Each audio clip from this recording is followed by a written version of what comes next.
Welcome back to the channel, folks. Today we're diving headfirst into the biggest, baddest, and most controversial topic in combat sports, the showdown between Mike Tyson and Jake Paul. We're talking Iron Mike, the brawler who needs no introduction, going toe-to-toe with Jake Paul, the YouTube sensation turned prize fighter. Is this a legitimate test of skill or a publicity stunt that's got the boxing world seeing red? We're about to find out. First up, we got Floyd Money Mayweather. Floyd knows a thing or two about controversial fights and silencing the doubters. He's gone on record saying that while he respects Jake's hustle, he's not convinced this young blood has what it takes to hang with the legends. Floyd even said that if Jake pulls this off, it'll be one for the history books. But Floyd doesn't see it happening. He believes Mike's experience and power will be too much for Jake to handle. Right now, for what he's doing, it's good for what he's doing. But once he fights a real fighter, it's going to be bad. Never one to bite his tongue, Conor McGregor brings his signature swagger and unfiltered opinions to the table.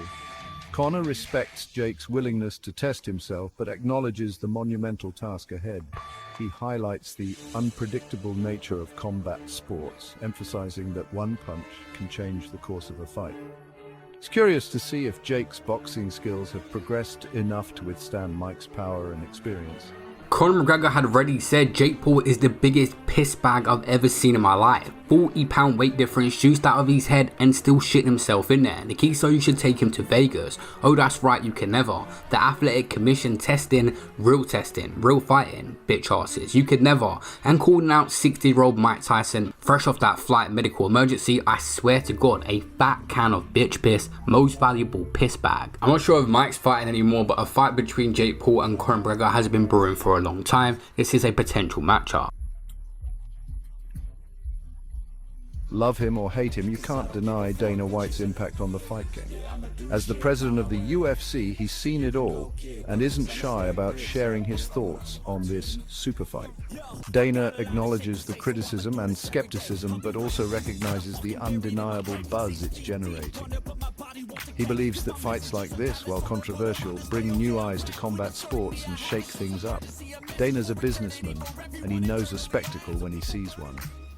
Mike Tyson was right, and I was wrong. I told him, Mike, you're basically 60 years old. And he's like, you honestly think this fucking kid's gonna do anything to me? You know, I don't have to tell you guys, you guys know. Mike Tyson is the A+++ side of that thing. And he was right. Jake Paul couldn't do shit to him. So he was right and I was wrong. Manny Pacquiao, a legend in the ring, brings a more measured and respectful perspective to the debate. He acknowledges Jake's athleticism but emphasizes the importance of experience and technical skill at the highest level. Manny hopes that Jake's foray into boxing is driven by a genuine love for the sport and a desire to prove himself as a legitimate contender. Manny, what do you think of Jake Paul versus Mike Tyson? That fight just got announced. Jake Paul versus Mike Tyson. They're gonna fight, huh? Yeah, they're gonna fight. Do you think Jake Paul can beat Mike Tyson? Manny, I don't think so. Oscar de la Hoya, a boxing legend and promoter, knows what it takes to build a fighter and captivate an audience. He gives Jake credit for his ambition but expresses concerns about the potential mismatch in experience and skill level. Oscar questions whether this fight is good for the long-term health and integrity of boxing. Oscar, let me ask you your opinion about last night. Did you stay up to watch Mike Tyson and Jake Paul? I actually did. I actually watched it, and I felt, while watching it, I felt disgusted at Jake Paul for putting this together, knowing that Tyson was 58 years old. See, I'm a fighter myself, and I once tried coming back at 48 years old, and my body just shut down. So when you're gonna fight a 28-year-old like Jake Paul against Tyson, who is a legend, he's a national treasure, a world treasure, I felt a little disgusted. Not on Mike Tyson. I feel bad for Tyson, but you know what? I'm proud of Tyson. Evander Holyfield, another boxing icon known for his heart and resilience, emphasizes the importance of respect in boxing. He believes that while Jake's recent wins have earned him credibility, facing a legend like Mike Tyson is a different ballgame. Evander stresses that boxing is as much a mental game as a physical one, and facing Mike's aura will be a significant challenge for Jake. So what did you think of the fight? It wasn't a good one. It wasn't a good one. Yeah. Overall, how'd you just see how Jake fought, how Mike fought?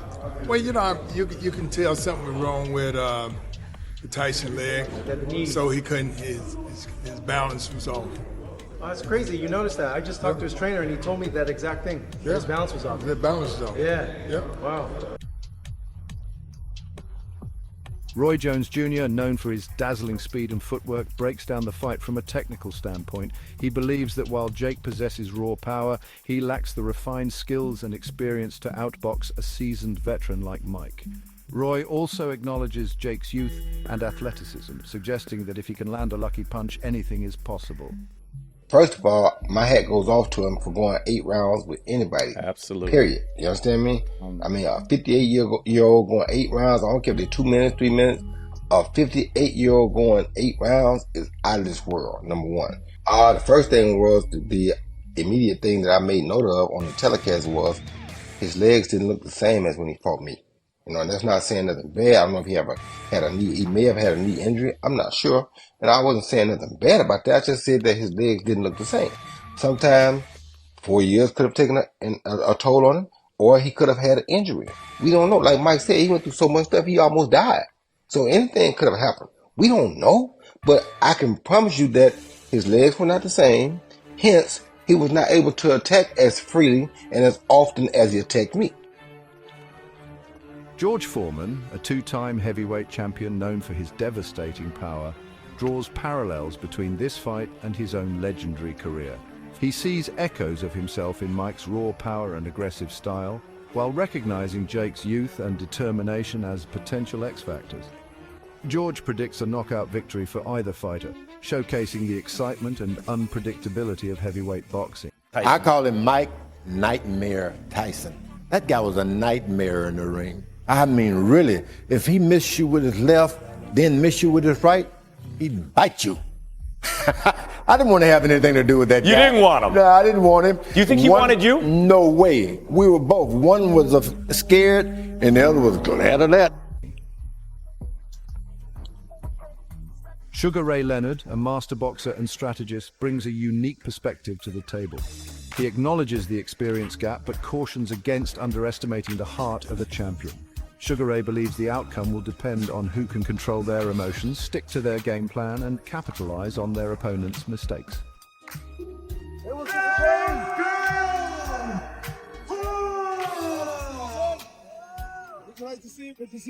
you like to see Mike Tyson fight again in the ring, an exhibition match against Evander Holyfield? I always want to see Mike. Yeah. Is this kind of what you're expecting? He didn't get off, man. So there you have it, folks. A glimpse into the minds of boxing's elite as they weigh in on this generation-clashing showdown. From Floyd's skepticism to Conor's unpredictable takes, one thing's for sure, this fight has ignited a firestorm of debate. Thanks for joining us for this breakdown of the Tyson versus Paul fight. Don't forget to smash that like button, subscribe to the channel for more fight analysis, and let us know in the comments, is this a legitimate fight or just a circus act? Most importantly, who you got winning this thing? Let's keep the conversation going in the comments below. Don't forget to like, share, and subscribe.